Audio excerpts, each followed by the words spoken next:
সে তার এক চোখ থাকবে, আরেক চোখ এরকম বন্ধ থাকবে, এখানে লেখা থাকবে কাফারা। কোনোভাবেই তাকে দমানো যাবে না, হত্যা করা যাবে না। আল্লাহ নবী ঈসা আলাইহিস সালাম তাকে হত্যা করবেন। ভয়ঙ্কর ডেঞ্জারাস একটা ক্যারেক্টার। পৃথিবীর শুরু থেকে শেষ পর্যন্ত এর চেয়ে বড় ফিতনা আসেনি, আসবেও না, দাজ্জালের ফিতনা। দাজ্জাল চারটা জিনিস দিয়ে আমাদেরকে পরীক্ষায় ফেলবে। সে আমাদেরকে সম্পদ দিয়ে ফিতনায় ফেলবে, যার যা লাগবে সে তাই দিতে পারবে। তো যে ব্যক্তি সূরা কাহাফ তেলাওয়াত করবে, সূরা কাহাফের প্রথম 10 আয়াত বিশেষ করে মুখস্থ রাখবে, আল্লাহ তাআলা উসিমা মিন ফিতনাতিদ দাজ্জাল, দাজ্জালের ফিতনা থেকে তাকে বাঁচাবেন। তা আমরা দাজ্জালের ফিতনা থেকে বাঁচতে চাই কি চাই না? আপনারা অনেকে দেখে থাকবেন যে সূরা কাহাফের মধ্যে একটা শব্দ আছে ওয়ালিয়াতালাত্তাফ। যারা কোরআন পড়েছেন দেখে থাকবেন, না দেখলে আজকে বাসায় যে দেখবেন, একটা শব্দ আছে ওয়ালিয়াতালাত্তাফ। দেখবেন কোরআনের মধ্যে এই শব্দটা বোল্ড করা, মোটা কালি দিয়ে লেখা, bold. This is the middle of the holy Quran. এটা কোরআনের একেবারে মাঝখানে এই শব্দটা, এর আগে যত আয়াত তারপরে ঠিক তত আয়াত। তো যে ব্যক্তি সূরা কাহাফ তেলাওয়াত করবে, সূরা কাহাফের প্রথম 10 আয়াত বিশেষ করে মুখস্থ রাখবে, আল্লাহ তাআলা উসিমা মিন ফিতনাতিদ দাজ্জাল, দাজ্জালের ফিতনা থেকে তাকে বাঁচাবেন। তা আমরা দাজ্জালের ফিতনা থেকে বাঁচতে চাই কি চাই না? আমরা যেন সূরা কাহাফের প্রথম 10 আয়াত মুখস্থ করি, সূরা কাহাফ যেন জুমার দিন আমরা তেলাওয়াত করি। So now the question arises, what is the relationship of Suratul Kahf with Dajjal? দাজ্জালের সাথে সূরা কাহাফের রিলেশনটার কারণ কি? একটা মেকানিজম তো এখানে আছে। এত সূরা থাকে, রাসূল সাল্লাল্লাহু আলাইহি ওয়াসাল্লাম কেন বলেন যে সূরা কাহাফ পড়লে দাজ্জালের ফিতনা থেকে বাঁচবে? কারণটা কি? এর কারণ হচ্ছে দাজ্জাল আমাদেরকে যে সমস্ত জিনিস দিয়ে ফিতনায় ফেলবে, ওই ফিতনাগুলোর সলিউশন আল্লাহ তাআলা সূরা কাহাফের ভিতরে রেখে দিয়েছেন। দাজ্জাল চারটা জিনিস দিয়ে আমাদেরকে ফিতনায় ফেলবে। দ্যাটস ট্রায়াল অফ ফেথ, এক নাম্বার। ঈমানের পরীক্ষা সে আমাদেরকে ফেলবে, আমাদের বিশ্বাস নিয়ে ছিনিমিনি খেলবে সে। এটার সলিউশন আছে সূরা কাহাফ, আমি বলবো আস্তে আস্তে। 2 নম্বরে দাজ্জাল আমাদেরকে ফিতনায় ফেলবে the trial of wealth, trial of power, ক্ষমতা দিয়ে সে আমাদেরকে ফিতনায় ফেলবে। দাজ্জাল চারটা জিনিস দিয়ে আমাদেরকে পরীক্ষায় ফেলবে। কয়টা? এক হচ্ছে ঈমানি পরীক্ষা, 2 হচ্ছে সম্পদ দিয়ে পরীক্ষা, 3 হচ্ছে জ্ঞান দিয়ে পরীক্ষা, 4 হচ্ছে ক্ষমতা দিয়ে পরীক্ষা। সে ঈমানের পরীক্ষায় আমাদেরকে ফেলবে। সে এসে বলবে আমি তোমার রব, এবং এটা প্রমাণ করার জন্য যা যা দরকার আল্লাহ তাআলা তাকে সব দিবেন, সে সব করতে পারবে। সে বলবে আমি তোমার রব। যদি বিশ্বাস না হয়, তোমার বাবাকে যদি জীবিত করে বিশ্বাস করবে? অনেকে বলবে হ্যাঁ আমার আব্বাকে জীবিত করে দেখান।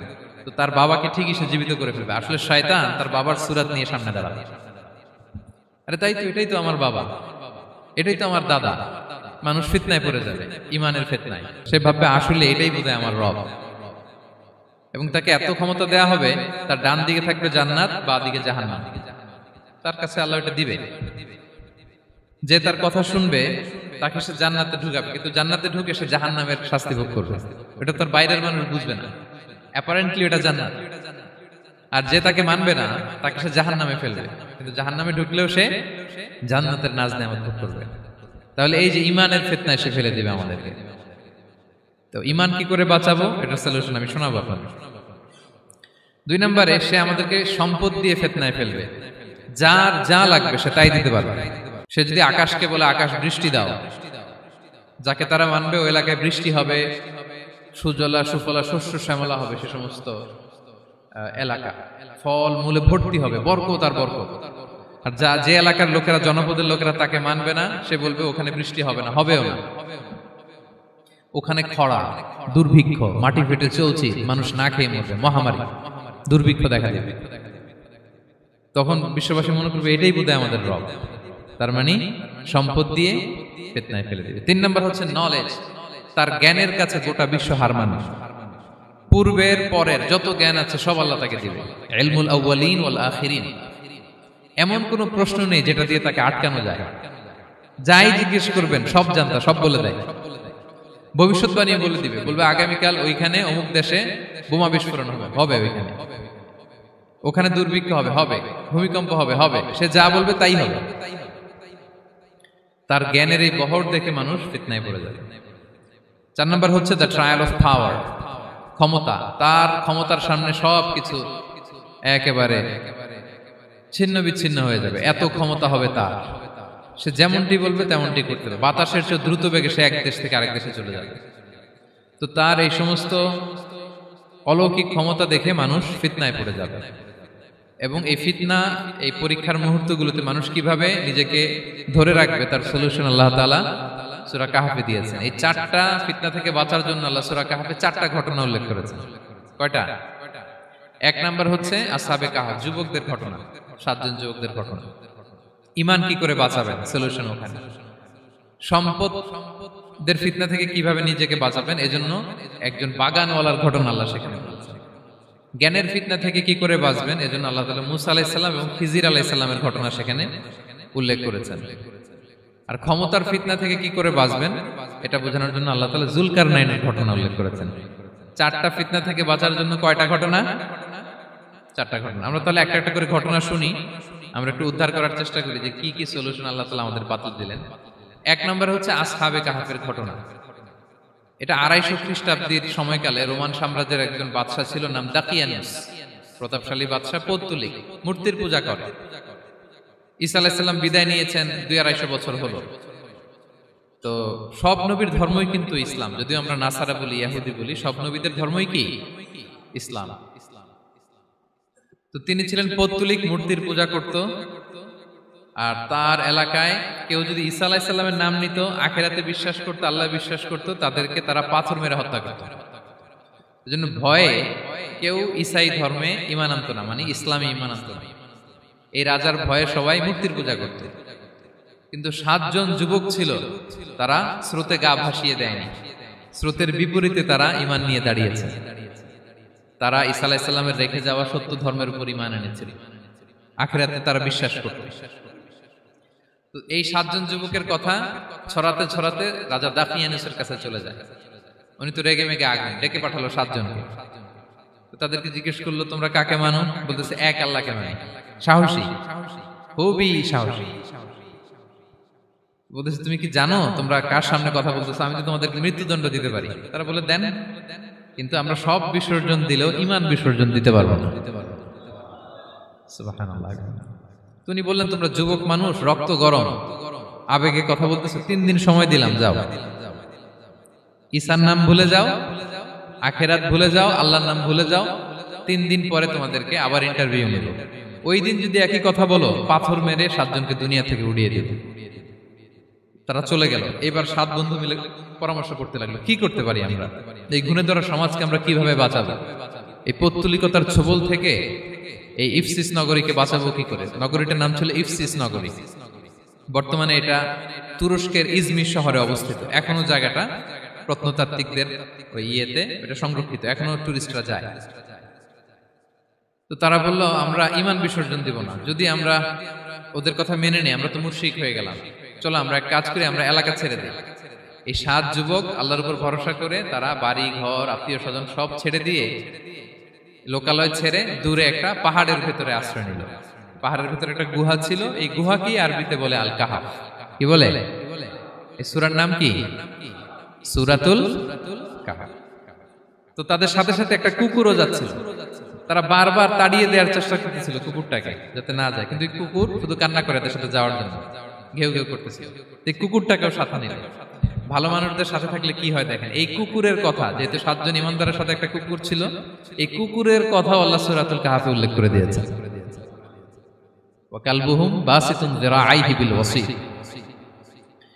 তো তারা ভিতরে গেল, যে প্রচন্ড ক্লান্ত, তারা ঘুমিয়ে পড়ল। কি করলো?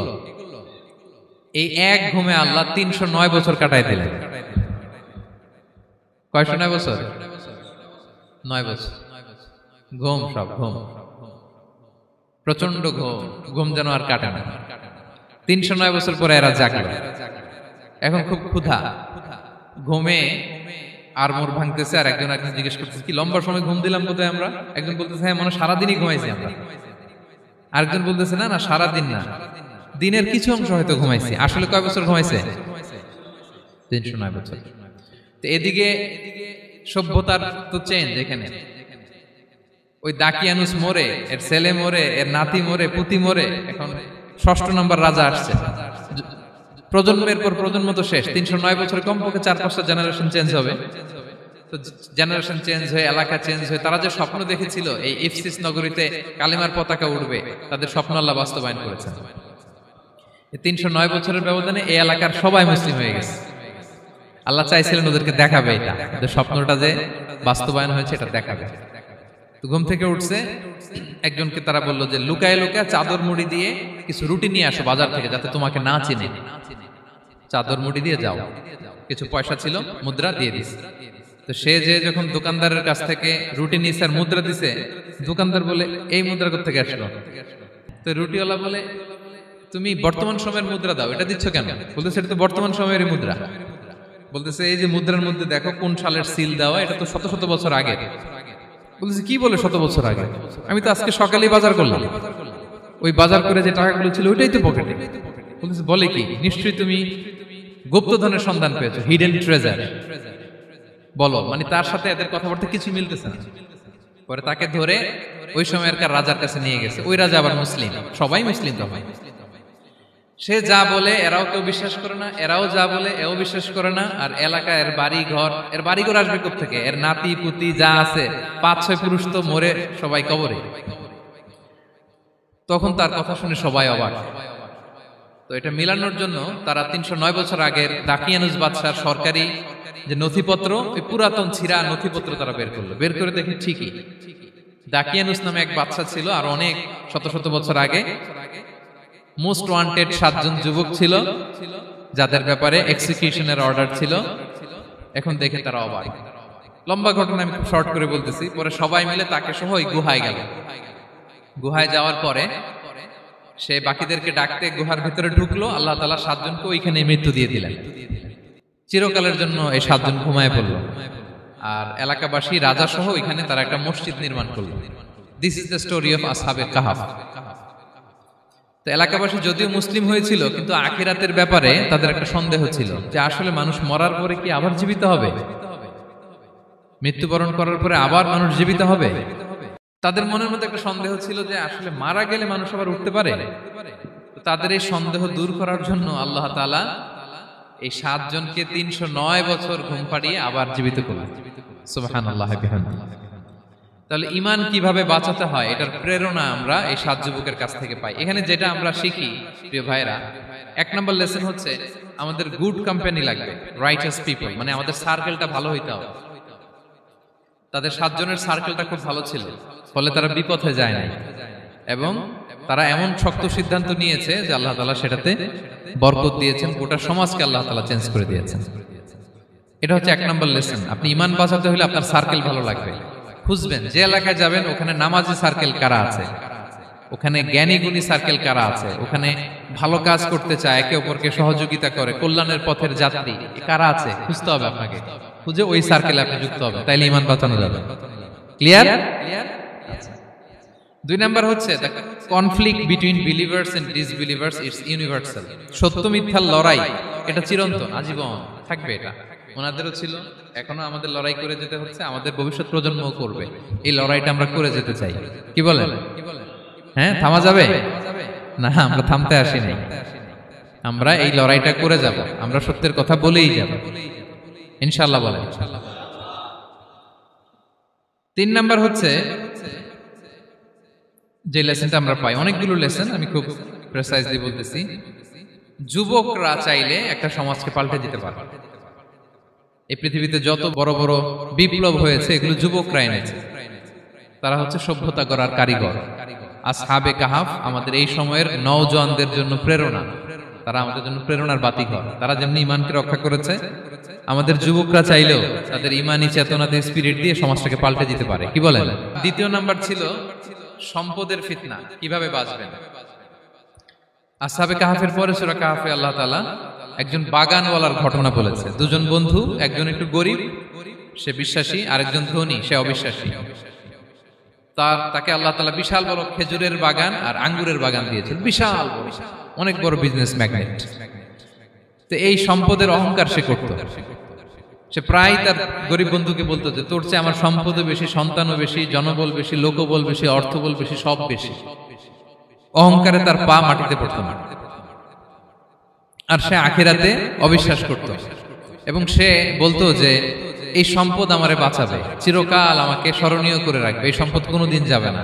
অনেক বড় বড় ধনীরা আছে, তারা এরকম মনে করে যে আমি এত বড় সিআইপি, হ্যাঁ, আমি এত বড় বিজনেস ম্যাগনেট, এই দিন বোধহয় আর চেঞ্জ হতে পারে না, আমার আজীবনই বোধহয় এত পাওয়ার থাকবে, এত সম্পদ থাকবে। এটা ভুল ধারণা। এটা কি ভুল ধারণা? এই যে তুরস্কে দুর্ভিক্ষ হইল না, আপনারা দেখছেন না যে অনেক সম্পদের মালিক বাড়ি ঘর ভেঙে রাস্তার ফকির। এখন ওই যে রিফিউজিদের জন্য যে খাবার আসছে ওখানে লাইনে দাঁড়াইছে, কারণ এখন লাইনে না দাঁড়ালে খাবারও তো মিলবে না। 1000 কোটি টাকার মালিক ছিল, ভেঙে চুরে সব শেষ। এখন রিলিফের নেওয়ার জন্য দুস্থদের কাতারে ওখানে দাঁড়াইছে, কারণ দাঁড়াইলেই কিছু খাবার পাওয়া যাবে, খিচুড়ি পাওয়া যাবে, তা না হলে তো খাবারটাও মিলবে না। এই যে বঙ্গবাজারে আগুন লাগলো আমাদের বাংলাদেশে, 20টা-25টাও দোকান ছিল অনেকের যাদের অন্যান্য বিজনেস আছে তারা হয়তো সার্ভাইভ করতে পারতেছে, কিন্তু এমন অনেক ব্যবসায়ী ছিল সব শেষ, জ্বলে পুড়ে তার টাকা পয়সা পুঁজি স্বপ্ন সব শেষ। তো ধনীকে গরিব বানাতে আল্লাহর 1 সেকেন্ডও লাগে না। ওই বিশাল প্রাসাদ থেকে টেনে ভাঙ্গা থালা হাতে দিয়ে রাস্তায় নামাইতে আল্লাহর কয় সেকেন্ড লাগে বলেন তো? 1 সেকেন্ডও লাগে না। সো এই লেসনটা কিন্তু আমাদের নিতে হবে। এবং ওই ব্যক্তির নসিবে তাই ঘটেছিল, সে যখন অহংকার করতেছিল আল্লাহ তাআলা আকাশ থেকে হুসবান একটা আগুন পাঠালেন। ওই আগুন এসে তার আঙ্গুরের বাগান, তার খেজুরের বাগান, বিশাল মাইলকে মাইল এই বাগান জ্বালিয়ে পুরো মুহূর্তের মধ্যে সারখার করে, এবং মুহূর্তের মধ্যে সে পথের ভিখারি ফকির। এই ঘটনাটা এনে আল্লাহ তাআলা সম্পদশালীদেরকে রিমাইন্ডার দিলেন যে এই সম্পদের ফিতনায় তোমরা পড়ে যেও না। আমরা সম্পদশালী হলে বাস্তবতা অনেক সময় ভুলে যাই। সূরাতুল হুমাযাতে আল্লাহ তাআলা বলেন ইয়াহসাবু আন্না মালাহু আখলাদা, সম্পদশালীরা মনে করে এই সম্পদ আমাকে চিরকাল বাঁচিয়ে রাখবে, চিরকাল বোধহয় এই সম্পদ আমার হাতে থাকবে। না, এটা হাতের ময়লা, আজ আছে কাল নাই, যে কোনো সময় চলে যেতে পারে। এটা হচ্ছে ম্যাটেরিয়ালিস্টিক আউটলুক, বস্তুবাদী চিন্তা থেকে এই আমাদের ধনী ভাইদের এই সমস্যাটা হয়, ভোগবাদী চিন্তার প্রভাব আর কি। সম্পদ যখন হাতে থাকে ধরাকে সরাজ্ঞান করে, মনে করে যে সবই আমার কন্ট্রোলে। না, আপনারে ওই গরিবের কাতারে আনতে, ওই রিলিফের সম্পদ নেয়ার জন্য ওই লাইনে দাঁড় করাইতে আল্লাহর 1 সেকেন্ডও লাগে না। এটা খেয়াল রাখতে হবে। আমরা যখন প্রাইভেট কারে চড়ি মাঝে মাঝে অনেকে এসে হাত পাতে, এদেরকে ছোট করা যাবে না। গল্পটা আল্লাহ ভিন্ন করতে আল্লাহর 1 সেকেন্ডও লাগে না। ওইদিকে আমি দাঁড়ায় হাত পাততাম আর উনি প্রাইভেট কারে বসে থাকতো, আল্লাহ চাইলে এরকম করতে পারতেন না? পারতেন। তো এখান থেকে আমাদের জন্য শিক্ষা হচ্ছে সম্পদ এটা ক্ষণস্থায়ী, আজ আছে কাল নাই, এটা ক্ষণস্থায়ী, এটাকে এভারলাস্টিং মনে করা যাবে না। এভারলাস্টিং হচ্ছে আখিরাত। ওয়ালাল আখিরাতু খায়রুল লাকা মিনাল উলা, আখিরাত তোমার জন্য দুনিয়ার চেয়ে শ্রেষ্ঠ। এবং আল্লাহ তাআলা দৃষ্টান্ত একটা দিয়েছেন যে দুনিয়ার জীবনটা হচ্ছে কামা, ওই পানির মতো যেটা আনজালনাহু মিনাস সামা, আকাশ থেকে নাজিল করেছি। ওই পানি ক্ষেতের মধ্যে পড়ে ফসল, ফুল ফসল হয়েছে। এরপরে যখন ফসল কাটা হয় ওই ক্ষেত খামার এগুলো তৃণলতা হয়ে যায়, ভুসির মতো হয়ে যায়। তখন বাতাসের ঝাপটায় একবার এদিকে যায় একবার ওদিকে যায়। অনেক লম্বা উপমা, আমি সংক্ষেপে বললাম। তো শেষ আউটপুটটা হচ্ছে এটা, সম্পদ এটা মুহূর্তেই চলে যেতে পারে।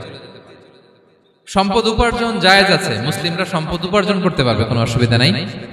আপনি যদি ধনী হন এটা ভালো, ফলে আপনি যাকাত দিতে পারবেন, অসহায় দুস্থদের সহায়তা করতে পারবেন, কন্ট্রিবিউট করতে পারবেন। আপনি সম্পদ হাতের মুঠোয় নেবেন, কন্ট্রোল করবেন, কিন্তু এই দিকে স্থান দিবেন না, দ্যাটস ইট, তাহলেই হবে। আমরা সম্পদ কি করতে পারবো? উপার্জন করতে পারবো, কিন্তু হৃদয়ে স্থান দিতে পারবো না। হৃদয়ে স্থান থাকবে আখিরাতের। এই মাইন্ডসেট যদি আপনি গড়ে তোলেন তাহলে সম্পদের ফিতনা আপনি কখনো পড়বেন না। এই পয়েন্টটা কি ক্লিয়ার সবার? ক্লিয়ার। 3 নাম্বার ফিতনা ছিল কিসের ফিতনা দেখি কে বলতে পারে? প্রথমটা হচ্ছে বিশ্বাস বা ঈমানের ফিতনা, 2 নাম্বার হচ্ছে সম্পদের ফিতনা, 3 নাম্বার জ্ঞানের ফিতনা। জ্ঞানেরও কিন্তু ইলমেরও একটা গরম আছে, যার ইলম আছে তার মধ্যে এই সমস্যাটা কাজ করে। সেটার জন্য আল্লাহ তাআলা মুসা আলাইহিস সালাম, খিজির আলাইহিস সালামের ঘটনা বলেন। আমি খুব সংক্ষেপে বলবো, সময় কম। মুসা আলাইহিস সালাম হচ্ছে বনি ইসরাইলের নবী, আর খিজির আলাইহিস সালাম কেউ বলেছেন নবী, কেউ বলেছেন আল্লাহর ওলি। আসলে আরবিতে ওনার নাম খদির, আমরা বাংলায় বলি খিজির। খদির মানে সবুজ। উনি যে কোনো জায়গায় বসলে ওখানে মরা গাছ লতা পাতা এগুলো সবুজ হয়ে যেত। অনুর্বর এলাকার উপর দিয়ে হেঁটে গেলে ওটা উর্বর হয়ে যেত। তো মুসা আলাইহিস সালাম একবার ওয়াজ করতেছেন এইভাবে বনি ইসরাইলের সামনে, খুতবা দিচ্ছেন। হঠাৎ এক লোক দাঁড়ায় বলে, ইয়া নবী আল্লাহ, মান আ'লামু ফিল আরদ, বর্তমান পৃথিবীতে সবচেয়ে জ্ঞানী কে? মুসা আলাইহিস সালাম বলেন, ফাকালা আনা, আমি। কি বললেন?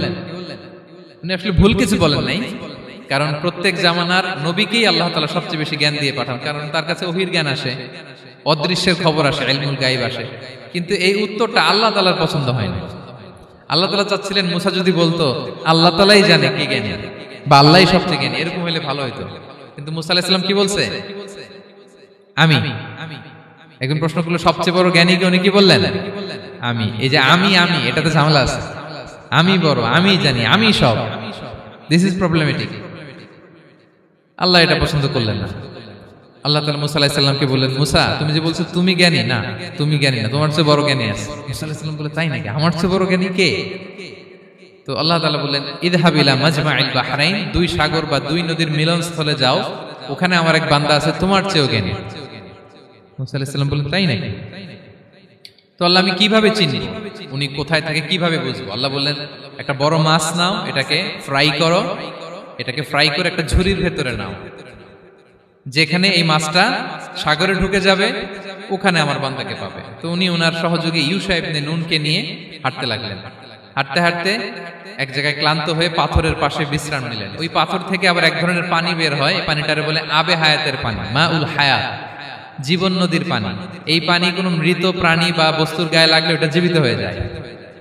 তো ওনারা পাথরে হেলান দিয়ে বিশ্রাম নিচ্ছিলেন, ওই পানি ওই ফ্রাই করা মাছের গায়ে লাগার সাথে সাথে মাছ জীবিত হয়ে ঝুড়ি থেকে বের হয়ে সাগরে ঢুকে গেছে। ওনারা আর খেয়াল করেন না। এরপর আবার হাঁটতে লাগলেন। হাঁটতে হাঁটতে যখন ক্লান্ত শ্রান্ত, তখন বলে এই ইউশা আমাদের ওই মাছ ফ্রাই মাছটা দাও, এখন খাই। ঝুড়ি খুলে দেখে মাছ নাই। মাছ গেল কোথায়? তখন ইউশা বলল হয়তো আমরা যে পাথরের ওখানে বিশ্রাম নিয়েছিলাম ওখানে আমরা মিসিং, ওখানে হারাই ফেলছি, চলো চলো আরে ওইদিকে তো যাইতে হবে আমাদের। উনি গেলেন, যে দেখে মাছ যে জীবিত হয়ে বালুর দিকে নাড়াচাড়া করতে করতে সাগরে ঢুকে গেছে, ওখানে দাগ আছে। মুসা আলাইহিস সালাম ঢুকলেন সুরঙ্গ, ঢুকে দেখে চাদর গায়ে দিয়ে এক লোক শুয়ে আছে। সালাম দিলেন, আসসালামু আলাইকুম। ওই লোক চাদর আর সরায় না, ভিতর থেকে বলতেছে ওয়ালাইকুম আসসালাম। তো চাদরের ভিতর থেকে উনি বলে মান আন, তুমি কে? মুসা আলাইহিস সালাম বললেন আনা মুসা, আমি মুসা। উনি বলেন মুসা বনি ইসরাইল, বনি ইসরাইলের মুসা? বললেন হ্যাঁ। কেন এসেছো? এবার চাদর খুললেন, বলতেছে আপনার কাছ থেকে কিছু শিখতে আসছি। আল্লাহ বলছে আপনি নাকি সবচেয়ে বড় জ্ঞানী। আমি ভুল করে বলে ফেলছিলাম আমি, আল্লাহ বলছেন যে আপনি নাকি জ্ঞানী। বলতেছে না, তুমি আমার জ্ঞান নিতে পারবে না, ওই ধৈর্য শক্তি তোমার নাই। মুসা আলাইহিস সালাম বললেন যে আপনি যে কোনো শর্তে আমাকে একটু রাখেন কয়েকদিন, আপনার সাথে আমি রাজি। বললেন না তুমি পারবে না। মুসা আলাইহিস সালাম জোর করতে লাগলেন। অবশেষে খিদির আলাইহিস সালাম রাজি হলেন। বললেন শর্ত হচ্ছে আমি যাই করি আর না করি আমাকে কোনো প্রশ্ন করা যাবে না। মুসা আলাইহিস সালাম বললেন ওকে। সফর শুরু হলো। সামনে নদী, এক লোক তাদের নৌকা দিয়ে নদী পার করাই দিল। নদী পারাপারের পর খিজির আলাইহিস সালাম লাঠি দিয়ে নৌকার তলাটা ছিদ্র করে দিলেন। মুসা আলাইহিস সালাম বললেন ইন্না লিল্লাহি, এটা আপনি কি করলেন? ওরা আমাদেরকে নদী পার করে দিল, আর যে ভাড়াটা আসছিল এটাও নিল না, আমাদেরকে সম্মান দেখালো, আপনি নৌকা ছিদ্র করে দিলেন। খিজির আলাইহিস সালাম বলছে এই যে আমি বলছিলাম না তুমি ধৈর্য ধারণ করতে পারবে না, যাও তোমার রাস্তায় তুমি, আমার রাস্তায় আমি। মুসা আলাইহিস সালাম আবার ক্ষমা চাচ্ছেন যে আপনি আমার ক্ষমা করেন, আমি তো ভুলে গেছি, আর প্রশ্ন করবেন না। চলতে লাগলেন। হঠাৎ বাচ্চারা খেলতেছে, এক বাচ্চাকে ধরে হত্যা করলেন খিজির আলাইহিস সালাম। এবার তো মুসা আলাইহিস সালাম রেগে গেছে, আপনি করলেনটা কি? নিষ্পাপ ফুলের মতো শিশুকে হত্যা করলেন। খিজির আলাইহিস সালাম বলে এই যে আমি জানতাম যে তুমি ধৈর্য ধারণ করতে পারবে না, তোমার রাস্তা এক, আমার রাস্তা এক, যাও। এবার মুসা আলাইহিস সালাম করজোর করতেছে যে this is the last chance, একটা ফাইনাল চান্স দেন, একটা সুযোগ দেন, আর আমি প্রশ্ন করব না, এটাই লাস্ট। বলেন ওকে ঠিক আছে। হাঁটতে হাঁটতে এক ইহুদি বসতির সামনে যে হাজির, দুজনই খুব ক্ষুধার্ত, খাবার চাইলো, এরা আবার কৃপণ, খাবার দিল না। তো খিজির আলাইহিস সালাম বললেন ঠিক আছে খাবার যেতে দিচ্ছেন, আমরা চলে যাই। যাওয়ার পথে দেখতেছে এই এলাকার একটা দেয়াল ভেঙে পড়ে যাবে। তিনি বললেন মুসা চলো এটা ঠিক করে দেই। দুইজন মিলে প্রচন্ড ক্ষুধায় এটা সেটা এনে দেয়ালটা তৈরি করতেছে। মুসা আলাইহিস সালাম তো এমনিই রাগী, পেটে আবার ক্ষুধা, আবার বলছে কিছু বলাও যাবে না। তিনি এবার আর প্রশ্ন করেন, বলতেছে ওরা এত কিপটামি করলো আর আপনি এটা করে দিলেন, আপনি তো চাইলে এটা টাকা নিতে পারতেন, পারিশ্রমিক নিতে পারতেন চাইলে। এই কথা বলার পর খিজির আলাইহিস সালাম বলেন হাযা ফিরাকু বাইনি ওয়া বাইনি, এখানেই তোমার আর আমার সেপারেশন, আর সামনে আগানো যাবে না, তোমার কোনো ধৈর্যই নাই। তো এতটুকু তোমাকে আমি বলি যে আমি একটাও আল্লাহর আদেশ ছাড়া করি নাই, আল্লাহর আদেশে আমি করেছি। কি? এক নম্বর হচ্ছে ওই যে আমাদের ভাড়া নিতে চাইলো না, আমাদেরকে পার করে দিল, নৌকাটা ছিদ্র করেছি কারণ এই এলাকায় একজন জালিম বাদশা আছে, সে নৌকা পেলেই গরিব মাঝিদের নৌকা সিজ করে নিয়ে যায়। তো এটাকে যখন তলায় ছিদ্র করে দিছি, এই রাজার লোকেরা এসে দেখবে যে এটা তলা ছিদ্র, তো পানি ঢুকতেছে, এটা আর নিবে না, ওরা পরে সামহাও এটা রিপেয়ার করে চালাইতে পারবে। মুসা আলাইহিস সালাম বলে সুবহানাল্লাহ, তাই তো, এটা তো আমি বুঝতে পারি নাই। আর ওই ছোট শিশুটাকে হত্যা করছি, ও অনেক বড় জালিম হবে এলাকা, তার ফিতনায় এলাকাবাসী তটস্থ থাকবে, সে তার মা বাবাকেও জাহান্নামে নেবে, এজন্য আল্লাহ তাআলা আদেশ দিয়েছেন আমাকে, আল্লাহর আদেশে আমি তাকে হত্যা করেছি। মুসা আলাইহিস সালাম বললেন তাই তো, এটা তো অনেক ভালো কাজ করছেন, তাইলে তো বলতেছে তাহলে ওইটা বলেন, খাবারও দিল না, এত কৃপণ, এদের দেয়াল কেন ঠিক করতে গেলেন আপনি? তখন তিনি বললেন যে আসলে এটা একটা ইয়াতিমদের ঘর ছিল, দুইটা ইয়াতিম শিশু, তাদের বাবা মা খুব ভালো ছিল, আর এই দেয়ালের নিচে আছে গুপ্তধন, এই দেয়ালটা পড়ে যাবে, এই গুপ্তধন তারা ছোট মানুষ নিতে পারবে না, এলাকাবাসী তাদেরকে বঞ্চিত করে নিয়ে যাবে। আমি দেয়াল গড়ে দিলাম যাতে করে তারা যখন প্রাপ্তবয়স্ক হয় নিজেদের সম্পদ নিজেরা বুঝে নিতে পারে। সুবহানাল্লাহ বিহামদি। মুসা আলাইহিস সালাম বলে তাই তো, এগুলো তো আমি বুঝতে পারি নাই।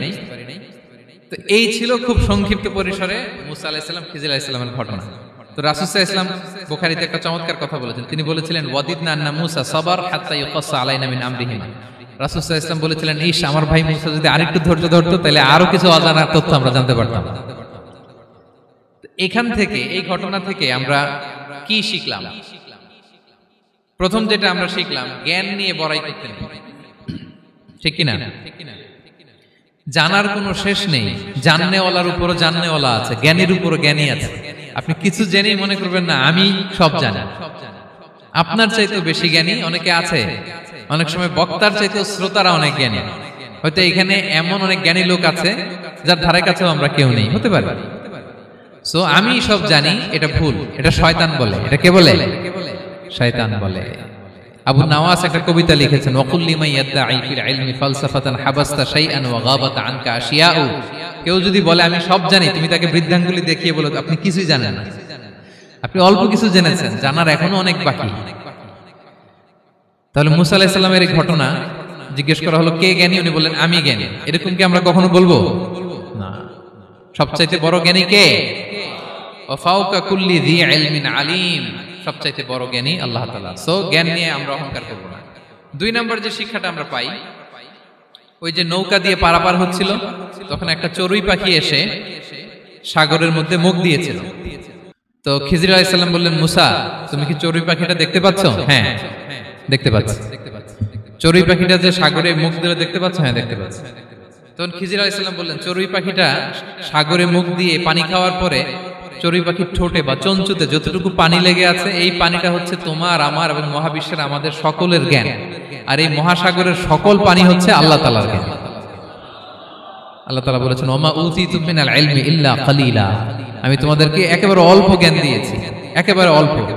এই রহস্যে ঘেরা এই মহাবিশ্বের অনেক কিছু আমাদের অজানা। প্রিয় ভাইরা, আমরা অনেক কিছু জানি না, আমাদের এই লিমিটেড নলেজে এগুলো ধরে না, তারপর আমরা জ্ঞানের বড়াই করি। আপনারা উপমাটা বুঝতে পারছেন? একটা নৌকা থেকে চড়ুই পাখি ঠোঁট দিয়ে পানি খাচ্ছে, পানি খাওয়ার পরে স্বভাবতই চড়ুই পাখির ঠোঁটে একটু পানি তো লাগবে। খিজির বললেন যে এই পানিটা হচ্ছে তোমার আমার পৃথিবীর সবার জ্ঞান, আর এই সাগরের বাকি পানিগুলো কার জ্ঞান? এবার বুঝতে পারছেন আল্লাহ তাআলার জ্ঞানের পরিধি। আমরা জ্ঞান নিয়ে যেন কখনো কি না করি, বড়াই না করি। জ্ঞান দুই ধরনের, একটা বাহ্যিক জ্ঞান, একটা অন্তর্নিহিত জ্ঞান। External knowledge, internal knowledge. আমরা যখন কোরআন হাদিস পড়ি আমাদের বাহ্যিক জ্ঞান অর্জন হয়। কোরআন হাদিস পড়লেই আপনি জ্ঞানী হয়ে যান। এটা কোরআন হাদিস পড়তে হয়, এটা ডাইজেস্ট করতে হয়, এটার উপর আমল করতে হয়। এই জ্ঞান অর্জন শেষে এরপরে আল্লাহর প্রিয় বান্দাদেরকে আল্লাহ অন্তরে ইলমের নূর দেন, ইলহাম দেন। That is the knowledge, that is the pure knowledge. আপনি হাফেজে কোরআন হয়ে ভাবেন না আপনি সব জানেন, আপনি বুখারী মুখস্থ করে ভাবেন না সব জানেন। এই সব জ্ঞান অর্জন করার পরে ইলমের নূর হাসিল হয়, সেটা আল্লাহ সবারে দেয় না। সো এই অন্তর্নিহিত জ্ঞান, দূরদৃষ্টি, farsightedness, that is the pure knowledge. এটার জন্য বছরের পর বছর, যুগের পর যুগ সাধনা করতে হয়। সেটার জন্য এই জ্ঞান অর্জনের জন্য তিনটা জিনিস করতে হয় ইলমের নূর অর্জনের জন্য। কয়টা? এক হচ্ছে বিনয়, দুই হচ্ছে সফর, তিন হচ্ছে সবর। আবার বলি, এক হচ্ছে বিনয়, দুই হচ্ছে সফর, তিন হচ্ছে সবর। আল্লাহ তাআলা আল্লাহর নবীকে তাওরাত দেওয়ার পরেও আরো ট্রেনিং সেশন করাইছেন খিজির আলাইহিস সালামের কাছে। যাও, ওনার কাছে গেলে তুমি ছোট হবা, নত হবা। জ্ঞান যদি আমি নিতে চাই আমাকে ছোট হইতে হবে। ধরেন একটা গ্লাস থেকে একটা খালি গ্লাসে পানি ঢালবো, তো যেটাতে নেওয়া হবে এটা উপরে থাকলে হবে? যে গ্লাসটার মধ্যে পানি আছে এটা উপরে থাকবে, ওইটা ব্ল্যাঙ্ক গ্লাসের মধ্যে পড়বে। আপনি নলেজ ইলম নিতে চাইলে আপনাকে নিচে থাকতে হবে, উনি উপরে থাকবে। আপনার শায়েখ আপনাকে দিবে, আপনার উস্তাজ আপনাকে দিবে, আপনার মুর্শিদ আপনাকে দিবে। বুঝতে পেরেছেন? তাহলে আমাদেরকে হাম্বলনেস লাগবে। শিখতে হইলে হাম্বল হইতে হয়, বিনয়ী হইতে হয়। আচ্ছা, 2 নাম্বার সফর করতে হয়। এটা আল্লাহ মুসা আলাইহিস সালামকে দিয়ে করাইছেন। যাও, পিছে পিছে উস্তাদের পিছে পিছে ঘুরো। ধৈর্য লাগবে। ধৈর্যের বলে বলিয়ান হলে তখনই আপনার মধ্যে ইলম আসবে। তাহলে জ্ঞানের ফিতনায় পড়ার আর আমাদের কোনো সম্ভাবনা আছে? আমরা বিনয়ী হব, আমরা জ্ঞান আল্লাহর দিকে ফিরাই দেব। আমরা বলবো উনি সবচেয়ে ভালো জানেন। পারা যাবে তো ইনশাআল্লাহ? আচ্ছা, আমি একেবারে শেষ পর্যায়ে চলে আসছি, 2-1 মিনিটের মধ্যে শেষ করে দিচ্ছি। 3 নাম্বার ছিল কিসের ফিতনা? 4 নাম্বার ক্ষমতার ফিতনা। এই ফিতনা থেকে বাঁচার জন্য সর্বশেষ আল্লাহ তাআলা যুলকারনাইনের ঘটনা বলেছেন। অনেক বড় বাদশা ছিলেন, পৃথিবীতে 4 জন বাদশা গোটা বিশ্ব শাসন করেছেন। 2 জন কাফির, 2 জন মুমিন। কাফির একজন হচ্ছে নমরুদ, যিনি ইব্রাহিম আলাইহিস সালামকে আগুনে ফেলেছিলেন। আরেকজন হচ্ছে বখতে নাসার, যাকে ইংরেজিতে বলে নেবুচারনেজার দ্য সেকেন্ড, দ্বিতীয় নেবুচারনেজার। তারা কোনো নির্দিষ্ট এরিয়ার বাউন্ডারির বাদশা না, গোটা বিশ্বের বাদশা ছিলেন। এই 2 জন কাফির।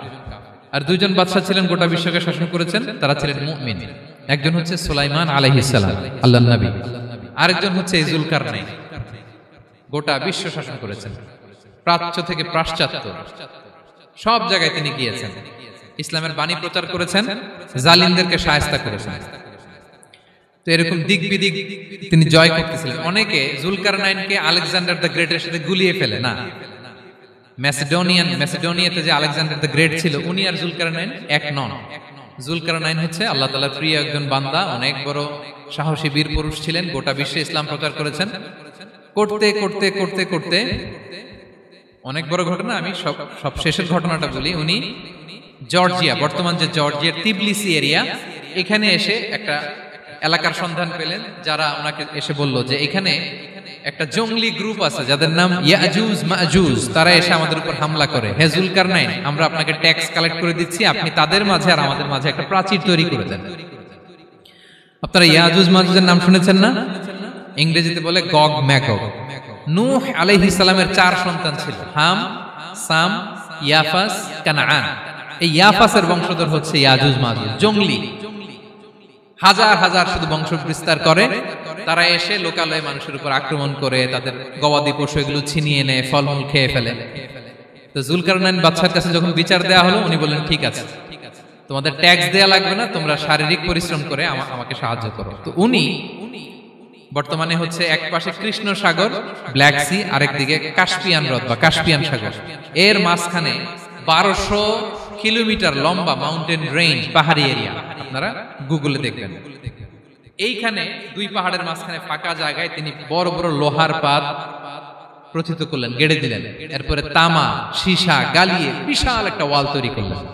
এটা যুলকারনাইন উনার বানানো ওয়াল বা ড্যাম, প্রাচীর। এখন আর ইয়াজুজ মাজুজ আসতে পারে না, ওরা আর আসতে পারে না। ওরা প্রতিদিন এটা ভাঙার চেষ্টা করে, কিন্তু ভাঙতে ভাঙতে আরেকটু ভাঙলেই ভেঙে যাবে। ওরা বলে আগামীকাল ভেঙে ফেলবে, ইনশাল্লাহ বলতে ভুলে যায়। এজন্য এরপরের দিন এসে দেখে আবার এটা আগের মতো হয়ে আছে। কিয়ামতের আগ দিয়ে ওদের মধ্যে এই ইনশাআল্লাহর প্রেরণা আসবে। তাদের একজন বলে উঠবে আগামীকাল ইনশাআল্লাহ আমরা এটা ভেঙে খান খান করে দেব, ঠিকই ভেঙে ফেলবে। তখন তারা ভেঙে চুরে কোটি কোটি ইয়াজুজ মাজুজের দল এসে হামলে পড়বে। সামনে পড়বে তাবারিয়া সাগর, একদল এসে তাবারিয়া সাগর এমন ভাবে খাবে, এই দল যাওয়ার পরে আরেক দল এসে এখানে যে সাগরে যে পানি ছিল এটা কল্পনাই করতে পারবে না। তারা পৃথিবীতে ফিতনা ফাসাদ করবে। ঈসা আলাইহিস সালাম তখন আসবেন, দোয়া করবে আল্লাহ তাআলার কাছে মুমিনরা, একটা মহামারী দিবে আল্লাহ তাআলা ইয়াজুজ মাজুজের মধ্যে, ওরা মরে যাবে সব।